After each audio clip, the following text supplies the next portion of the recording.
ABP Ganga, खबर आपकी, जुबान आपकी।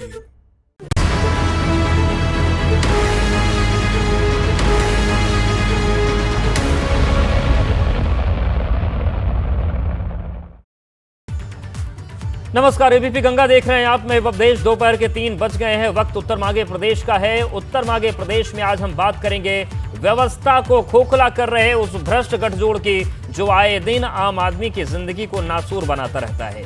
एक ऐसी ही तस्वीर गाजियाबाद से सामने आई जहां पर अंतिम संस्कार में गए 2 दर्जन से ज्यादा लोगों के जीवन का अंत हो गया और वजह थी सिस्टम में बैठे शैतानों की कारस्तानी जो अधिकारियों की शह पर इतनी बेलगाम हो गई कि गाजियाबाद का दिल मौत की चीखों से दहल उठा है। सवाल यह है कि सत्ता बदलती रहती है लेकिन व्यवस्था क्यों नहीं बदलती। सवाल यह है कि आखिर अधिकारियों और ठेकेदारों का गठजोड़ क्यों नहीं टूटता।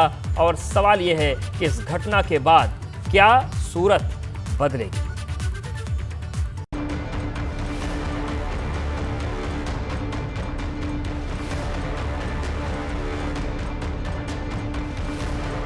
कौन कहता है कि देश दुनिया से गिद्धों की प्रजाति विलुप्त हो रही है?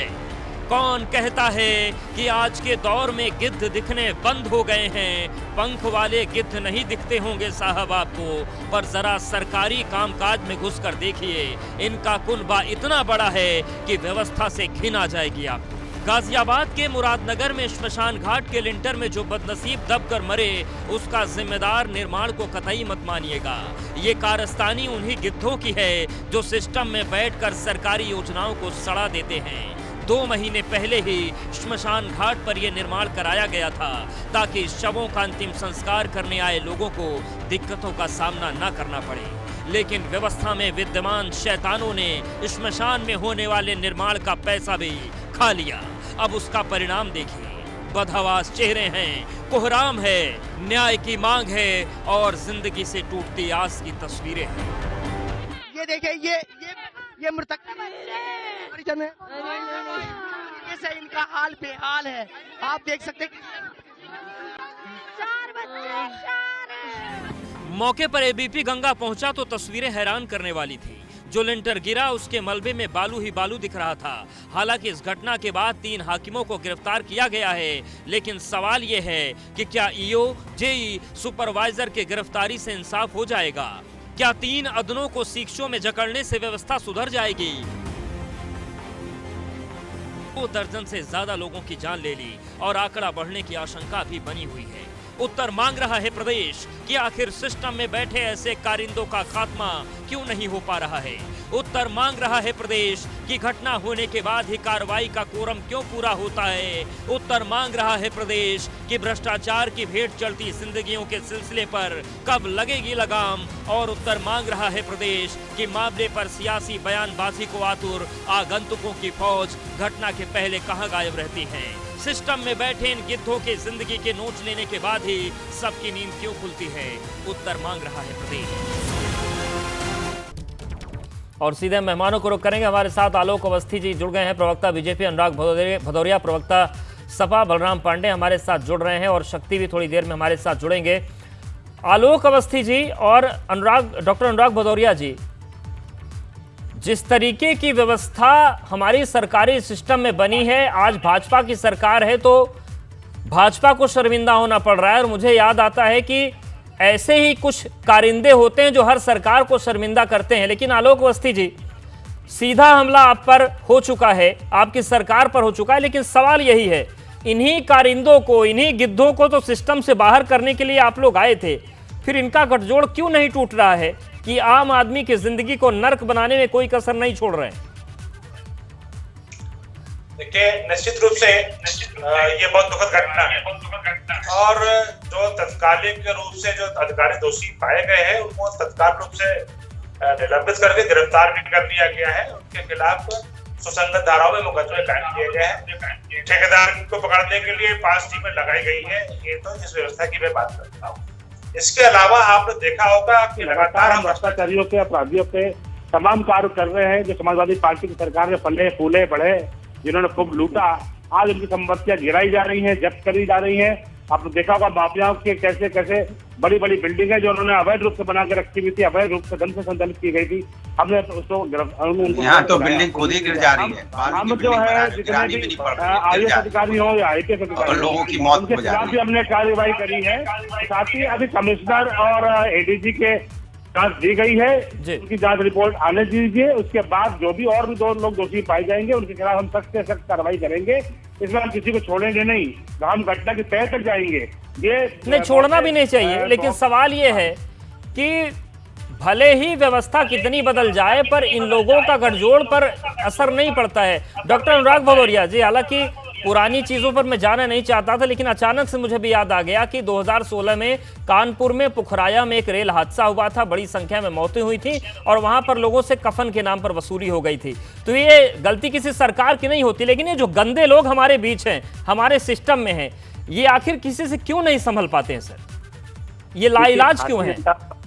भारतीय जनता पार्टी से बड़ी जुमलेबाजी, झूठी पार्टी, मार्केटिंग वाली पार्टी तो आपको मिलेगी नहीं कहीं। सोचिए, ये अभी कह रहे थे कि हमने अपराधियों की बिल्डिंग गिरा दी। अरे आप तो ऐसी बना रहे जो खुद ही गिर जा रही है और हम लोगों की, जो हमारे अपनी यूपी वाले लोग हैं, उनकी मौत हो जा रही है। 25-25 लोगों की मौत होगी। बताओ, एक 4 महीने पहले मात्र एक छत बनी तो उसके गिरने से, जिसमें सीमेंट गिराया नहीं गया और पेमेंट होगी, पूरा पेमेंट लेके मौत कर रहा है ठेकेदार। ये सरकार की भ्रष्टाचार है। इसलिए मैं कहता हूँ ना, उत्तर प्रदेश की सरकार भ्रष्टाचार में लबालब डूबी पड़ी है, लबालब। कहीं भी कोई भी घटना उठा लो, आप हाथरस की घटना उठा लो तो लबालब डूबी पड़ी है। आप यहाँ पे आपराधिक घटना घटा लो तो लगातार पुलिस का इनकाउंटर हो जाता है, लबालब डूबी पड़ी है यहाँ पे। आप कंस्ट्रक्शन की बात करो तो लबालब देख ही रहो आप। इससे लबालब कोई डूबा सकता है कि बिना आपने कभी सुना कि बालू बिना सीमेंट के आपने बना के खड़ी कर दी थी? अगर आप घोटाले में जाएंगे, स्मार्ट मीटर का घोटाला देखिए, बिजली का स्मार्ट मीटर में स्मार्ट घोटाला, पशुधन का भी नहीं छोड़ रहे, उसमें भी घोटाला, टीचर भर्ती में घोटाला। अरे भैया, घोटालेबाज लोग घोटाला करोगे कि यहाँ मार्केटिंग में भी घोटाला करते हो, इवेंट में भी घोटाला करते हो। जो घोटालेबाज सरकार है, इस सरकार का नाम ही रख देना चाहिए, इवेंट मार्केटिंग की सरकार, घोटालेबाज सरकार, भ्रष्टाचार की सरकार और निर्दयी सरकार, जिसको दया ही नहीं है। कह रहे 2-2 लाख रुपए देंगे, 2-2 लाख रुपए की घोषणा करती है इनकी सरकार। बाद में जब वो अपने शव को लेकर आके रोड पे बैठते हैं तो मैं कहता हूँ सरकारी नौकरी और इनको 50-50 लाख रुपए देना चाहिए। तब तो मालूम पड़ता है कि सरकार का दिल है। निर्दयी के 2-2 लाख रुपए देंगे, 2 लाख रुपए देंगे। ठीक है, अवस्थी जवाब दीजिए। फिर आपके SDM जाते हैं, SDM जाके वहाँ अनुराग जी तो घोटाले कर रहे हैं, पता नहीं SDM के शासन काल के मैं 3 उदाहरण दूंगा। 3 उदाहरण में अनुराग जी की बात स्पष्ट हो जाएंगी। करवाइए। समाजवादी पार्टी अखिलेश यादव की सरकार में आनंद में खाली 1200 करोड़ रुपए की सारा रुपया समाजवादी पार्टी के नेताओं को जब्त करता था। एक दस्तावेज 5,000 करोड़ रुपया आ रहा है, यानी कि 3 गुने से अधिक इसमें 13,000 करोड़ रुपए समाजवादी पार्टी के समय में सरकार के खाते में आते थे। आज 31,000 रुपया, 31,000 रुपया सरकार के खाते में आ रहा है। सोचिए कितना बड़ा घोटाला था। वो बताओ ना, समाजवादी पार्टी में 200 करोड़ रुपया आता था आपके शासन में। आज जो है 1,800 करोड़ से अधिक मंदी की उपस्थिति वसूली हो रही है। ये 3 गुना। सर देखिए, एक बात बताएं, ये 10,000, 20,000, 30,000 करोड़ की जो राशि है ना, आप ही लोग को समझ में आती है। आम जनता तो ये जानना चाहती है कि जो उनके यहाँ का ठेकेदार है, जो उनके यहाँ का जेई है, ईओ है, सुपरवाइजर है, इनका भ्रष्टाचार, इनके भ्रष्टाचार करने की हिम्मत क्यों खत्म नहीं होती? इस पर हम बात करेंगे। लेकिन बलराम, फिलहाल स्थिति क्या है? लोगों की जो नाराजगी है, लोगों का जो दुख है, लोगों का जो गुस्सा है, और जो 10 किलोमीटर लंबा जाम लगा, वहां पर हालात क्या है? क्या सवाल पूछ रहे हैं लोग?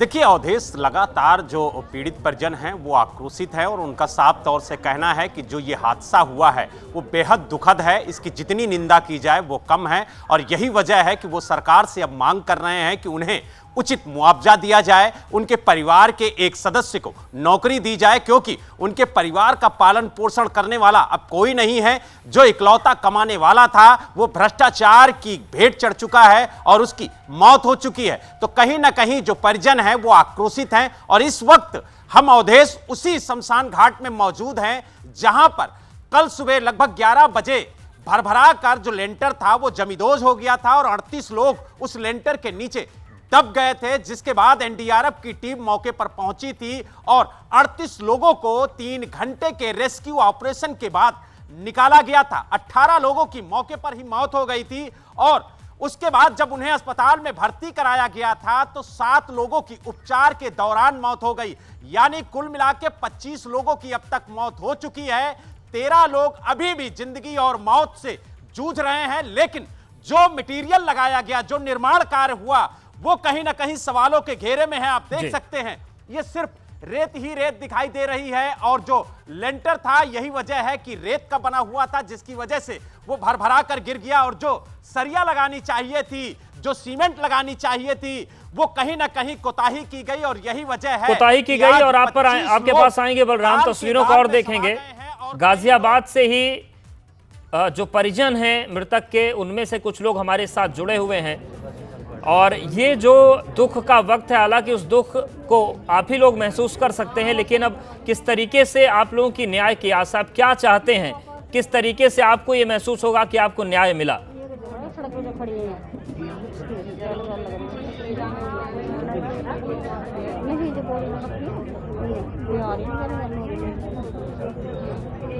तो पीड़ित के परिजनों से हम संपर्क करने की कोशिश करेंगे, शायद हमारी आवाज उन तक नहीं पहुंच रही। लेकिन आलोक अवस्थी जी, सवाल ये है कि भदौरिया जी आपको कह देंगे कि आप लोग घोटालेबाज हैं, आप उनका आंकड़ा लेकर आ जाएंगे कि वो घोटालेबाज हैं, लेकिन सवाल सीधा सा है, आम जनता को ये सब सर नहीं समझ में आता। आम जनता को ये समझ में आता है कि उनका नगर निगम में बिना घूस के काम नहीं होता, नगर पंचायत में बिना घूस के काम नहीं होता, सड़क बनती है तो वो टूट जाती है, स्मशान घाट का लिंटर बनता है तो वो टूट जाता है, ठेकेदार भ्रष्ट होता है, जेई भ्रष्ट होता है।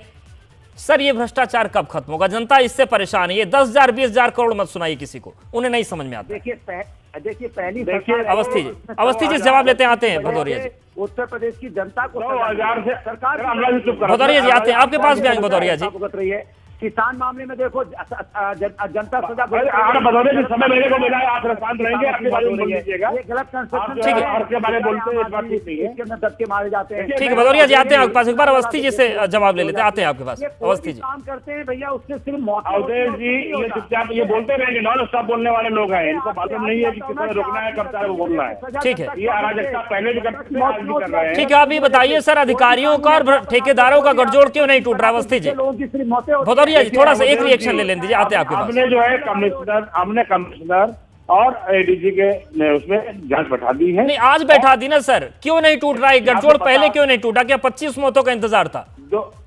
2000 लोगों को अब तक ये सरकार, हमारी सरकार राजपत्रित अधिकारियों को बर्खास्त कर चुकी है, कईयों को जेल भेज चुकी है।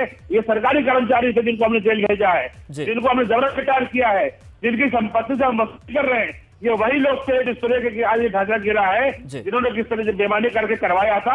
ऐसे 2000 से अधिक अधिकारी सब जेल की सलाखों के पीछे हैं, जिनको योगी आदित्यनाथ सरकार भेज चुकी है। मुख्यमंत्री जी ने स्वयं संज्ञान लेकर के अधिकारियों को भेजा है साइड पर और कहा है कि किसी से कोई मुरम्मत नहीं करनी है, इसकी जड़ तक जाना है। ठीक है, जाने के बाद पीड़ित के परिजन हमारे साथ जुड़े, एक बार उनका रुख कर लेते हैं। भदौरिया जी आपके पास आते हैं, ये बताइए कि जिस तरीके से आप लोगों ने कल के हादसे में अपनों को खोया है, अब आप क्या चाहते हैं प्रशासन से, सरकार से क्या कहना चाहते हैं? सर हम ये प्रशासन से ये चाहते हैं, जो भी हमारे हमारे परिवार में से सदस्य जो ख़त्म हुए हैं उन्हें ठीक से मुआवजा दिया जाए और एक एक को सरकारी नौकरी दी जाए, ताकि उन्हें उनका परिवार, जो बच्चे छोटे छोटे हैं उनका पालन हो जाए, सही तरह से पालन हो जाए, उनके पढ़ाई का ध्यान रखा जाए, उनका हर चीज़ का ध्यान रखा जाए। क्योंकि बाजी परिवार ऐसे हैं जो कि जिनका कोई पालने वाला, जिनके करने वाला कोई भी नहीं है, तो उनका बताइए उनका कौन करेगा? उनका प्रशासन में, हम प्रशासन से पूरी उम्मीद है, मुझे सरकार से भी पूरी उम्मीद है कि वो हमारी साथ देगा और परिवार को राहत पूरी मिलेगी ना। अभी प्रशासन ने आप लोगों से क्या कहा है? कुछ उम्मीद है? कुछ कहा गया है मदद के लिए आप?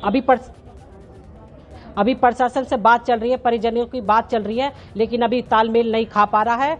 लेकिन देखते हैं, हम पूरा भरोसा है सरकार पे, अपनी पे, कि वो ज़रूर हमारी मदद करेगी। क्योंकि हम ऐसे बच्चे परिवार हैं जिनके लिए खाने पीने के लिए भी नहीं है, किराए पे रह रहे जा रहे हैं, उनकी मजबूरी आके मैं ये चाहती हूँ कि हमारी सरकार देखे और तहे दिल से उनका पूरा वो अपने मदद करे उनकी।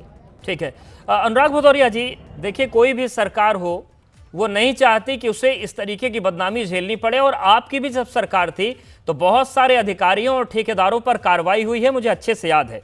लेकिन सर सवाल ये है, सियासत और राजनीतिक आरोप लगते रहते हैं, लेकिन ये जो गठजोड़ है निचले स्तर का, जो बुनियादी ढांचा बनाता है, इस तरीके के निर्माण करता है या तमाम योजनाओं का, ये इसको खोखला करने वाले लोग डरते क्यों नहीं? इन पर लगाम क्यों नहीं लग पा रही? कोशिश सबकी तरफ से होती है, लेकिन ये खेल कर ही देते हैं, आम जनता को झेलना ही पड़ जाता है।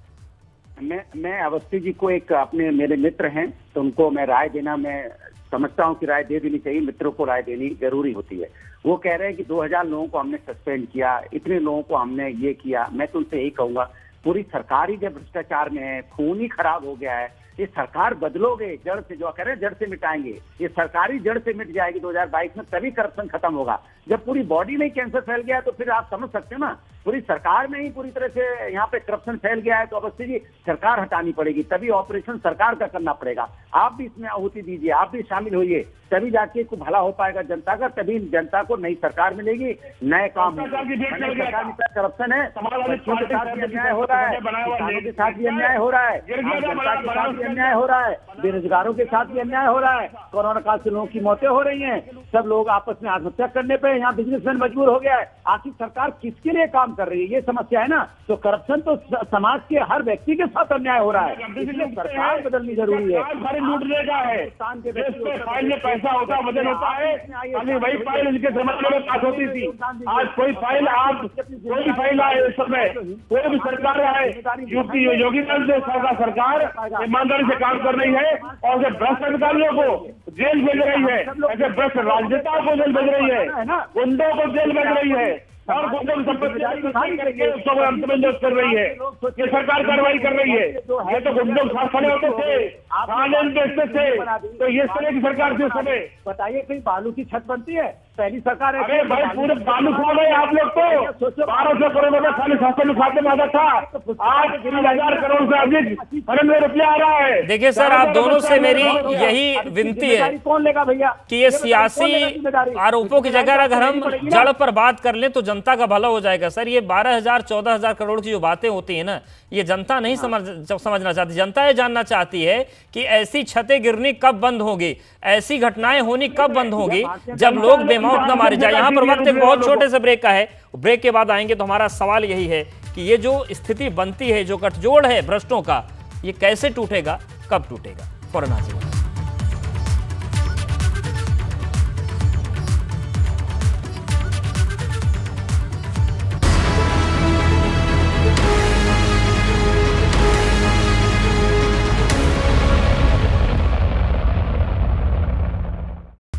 ब्रेक के बाद आपका स्वागत है। और आज यही उत्तर मांग रहा है प्रदेश कि आखिर ये जो गठजोड़ है ये कैसे टूटेगा।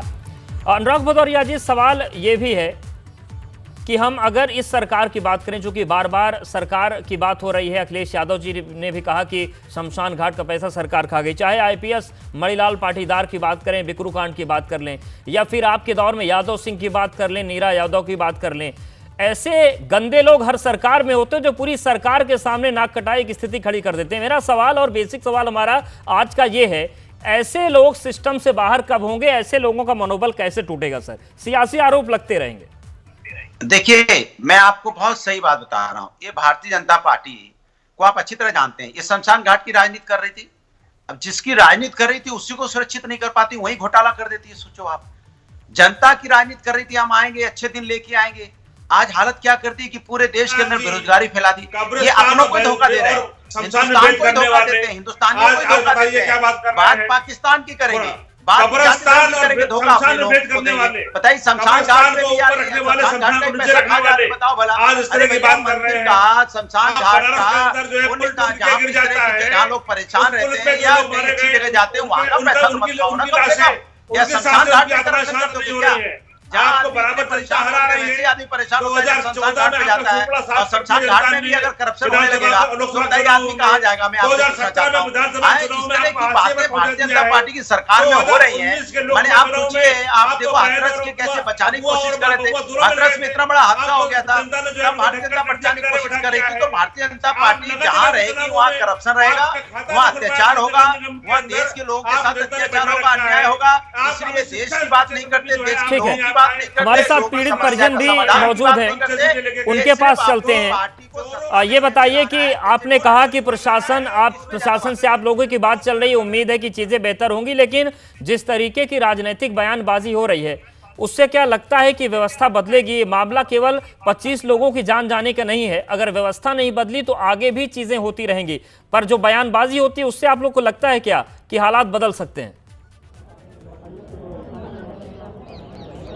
नहीं सर, ऐसा है कि हालात तो बदल सकते हैं, लेकिन हम लोग जो प्रशासन के लोगों पर भरोसा है, हमें अपनी सरकार पे भरोसा है कि जरूर बदलेगा। ऐसी बात नहीं, हम ये सरकार से ये चाहते हैं कि जो भी इसमें उचित से उचित कार्रवाई, जो भी अपराधी है उन्हें सजा मिलनी चाहिए, और जो भी हमारे परिजनों को, हमारे साथियों को ऐसा घटना हुई है उन्हें सही मुआवजा मिलना चाहिए, उनके बच्चों का पालन सही होना चाहिए, उनकी पढ़ाई लिखाई का सरकार हमारा ध्यान दे, कि सरकार हमारा ध्यान दे बच्चों का, और हमें उन्हें एक परिवार में एक व्यक्ति को नौकरी दे। ये मैं अपनी सरकार से प्रार्थना करती हूँ, और हाथ जोड़ के प्रार्थना करती हूँ कि मैं अपने योगी जी से प्रार्थना करती हूँ कि बच्चे ऐसे छोटे छोटे बच्चे हैं जिनकी किराए पर रहते हैं, रोटी के लिए भी नहीं है, दिन रात माँ बाप उनके लिए रोटी चौका बर्तन करते हैं, झाड़ू पोछा करते हैं, तब शाम को उनको रोटी मिलती है। ऐसे परिवार यहाँ पर मृतक हो गए हैं जिनके परिवार का पूरा नाश हो गया है।